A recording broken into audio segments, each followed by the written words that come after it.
હેમ સેવા ગ્રુપ પાટણ અને મોરલો ગ્રુપ દ્વારા આયોજિત ઉત્તર ગુજરાતના ખ્યાતનામ કલાકારોનો સન્માન સમારંભ ભાજપના પ્રદેશ પ્રમુખ જીતુભાઈ વાઘાણીના અધ્યક્ષસ્થાને યોજાયો હતો। આ કાર્યક્રમમાં ભાજપના પ્રદેશ અગ્રણીઓ શંકરભાઈ ચૌધરી, કેસી પટેલ, બળવંતસિંહ રાજપૂત, રણછોડભાઈ દેસાઈ, મયંકભાઈ નાયક, મોહનભાઈ પટેલ, વિનુભાઈ પ્રજાપતિ, નરેશભાઈ કનોડિયા, હિતુ કનોડિયાની ઉપસ્થિતિમાં યોજાયો હતો। આ પ્રસંગે ઉપસ્થિત ઉત્તર ગુજરાતના કલાકારોનું રાજકીય અગ્રણીઓ દ્વારા સન્માન કરવામાં આવ્યું હતું। આ કાર્યક્રમમાં ઉપસ્થિત કલાકારોએ ભારે રમઝટ બોલાવી હતી। ત્યારે ઉપસ્થિત મહાનુભાવોનું સિદ્ધહેમ ટ્રસ્ટના કાર્યકરો દ્વારા મોમેન્ટો અને સાલ આપી સન્માનિત કરવામાં આવ્યા હતા। ત્યારબાદ ઉત્તર ગુજરાતના ટહુકતા મોરલાઓનું બહુમાન ઉપસ્થિત મહાનુભાવો દ્વારા કરવામાં આવ્યું હતું। ત્યારે કાર્યક્રમની શરૂઆતમાં સ્વર્ગસ્થ મણિરાજ બારોટને 2 મિનિટનું મૌન પાળી ઉપસ્થિત સૌ મહાનુભાવોએ સહિત લોકો દ્વારા શ્રદ્ધાંજલિ આપવામાં આવી હતી। ત્યારે ઓઢણી ઓઢું ઓઢું તો ઉડી જાય તે ગીત પર પોતાની અદાઓ વ્યક્ત કરી લોકોના મન મોહી લીધા હતા।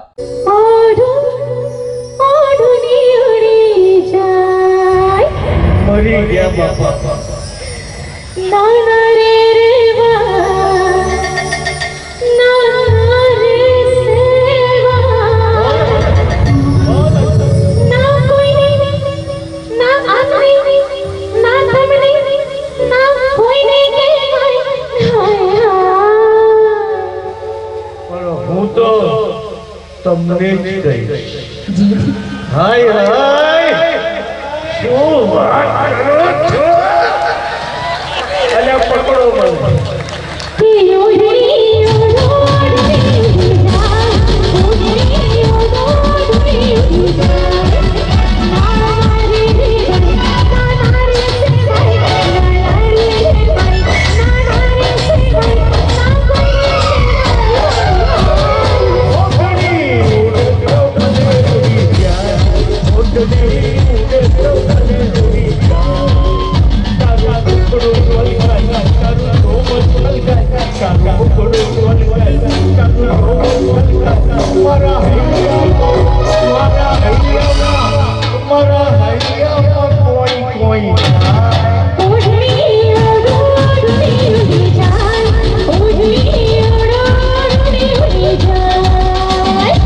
ત્યારે ઉપસ્થિત ઉત્તર ગુજરાતના ટહુકતા મોરલાઓએ પણ ગીતો ગાઈ સમગ્ર વાતાવરણને સંગીતમય બનાવી દીધું હતું।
ત્યારબાદ ઉત્તર ગુજરાતના ખ્યાતનામ કલાકારો દ્વારા પીટીએન ન્યૂઝના દર્શકોને પોતાના ગીતોથી પોતાની ભેટ આપી હતી।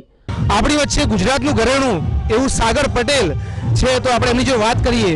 સાગરભાઈ, કોંગ્રેચ્યુલેશન, તમને આ પહેલા તો એવોર્ડ મળ્યો, કેવું ફીલ કરો છો તમે? ખૂબ સારું, આપ સર્વનો આવો નવો સાથ હોય અને મને આટલું સન્માન મળે એટલે આનંદ જ હોય ભાઈ। ઓકે, અને આગળ તમારા પ્રોજેક્ટ નવા ગીતો કયા આવી રહ્યા છે? હવે આગળ વધારે તો આમ તો ઘણા બધા ગીતો મારા ફેમસ થયા છે, પણ પાટીદારના હમણાં 2 ગીતો લઈને આવી રહ્યો છું જે આપને ટૂંક સમયમાં જોવા મળશે। ઓકે, તો એક લાઈન અમારા પીટીએનના દર્શકો માટે।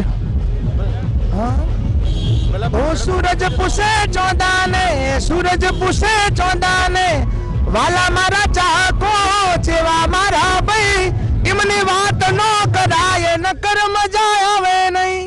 કાજલ મહેરિયા, જે ઉત્તર ગુજરાતનું ડયક તો મોરલો છે, તો આપણે એમની જોડે વાત કરીએ. કોંગ્રેચ્યુલેશન તમને. પહેલાં તો તમે કેવું ફીલ કરી રહ્યા છો? Thank you so much. અને આજે આ જે પ્રસંગ આદર્યો છે, ખરેખર અવસર આદર્યો છે, એમાં બધા કલાકારને મળવાનો એક મોકો મળ્યો છે અને ખરેખર બહુ મજા આવી ગઈ. ઓકે, અને આયોજન કર્યું છે એમનો પણ ખૂબ ખૂબ આભાર કે એમને અહીંયા ઇન્વાઇટ કર્યા એ બદલ. ને આવો મળવાનો મોકો કદી મળતો નથી, પણ આજે મળ્યો છે એ બદલ મને બહુ જ આનંદ થયો. નમસ્કાર મિત્રો, હું છું વિજય જુણક. આજે પાટણની અંદર 13/1/2019 રવિવારના દિવસે કલાકારોનું આવું રૂડું સંમેલન અમારા મુલ્લા ગ્રુપ તરફથી ને અમારા સ્નેહલભાઈ પટેલે રાખ્યું હતું. એમાં ખૂબ મજા આવી ને આવું કરતા રહે ને બધા કલાકારોનું મિલન વર્ષમાં એકવાર થાય એવી હું ઈચ્છા રાખું છું.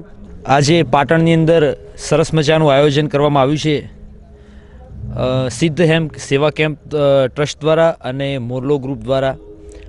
ટવકિયા મોરલા રાણકી વાવે ખૂબ જ સરસ મજાનું આયોજન છે અને દરેક નામાંકિત કલાકારોને અહીંયા નિમંત્રિત કરવામાં આવ્યા છે. તો ખરેખર તમને ગમી?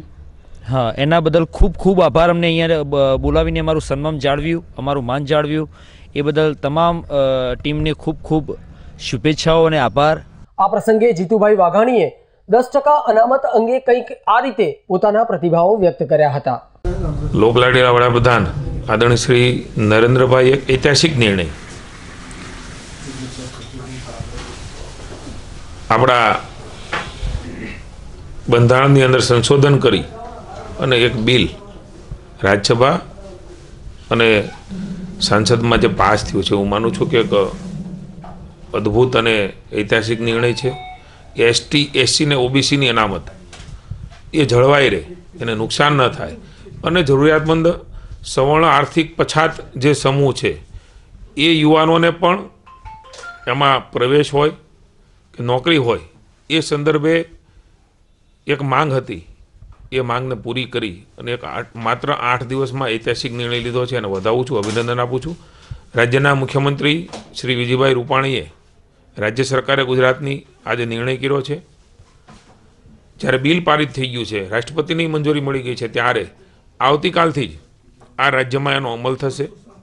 હવે પછીની જે ભરતી હોય કે શિક્ષણમાં પ્રવેશ હોય, ભરતી ચાલુ છે એમને પણ સ્થગિત કરી અને નવેસરથી જાહેરાત આપવાનો નિર્ણય એ રાજ્યની સરકારે કરીને યુવાનોની આશાઓ અપેક્ષાઓ હતી એના ઉપર રાજ્યની સરકાર પણ હું માનું છું કે સાચા અર્થમાં ખરી ઉતરી છે. હું આ નિર્ણયને પણ આવકારું છું, અભિનંદન આપું છું.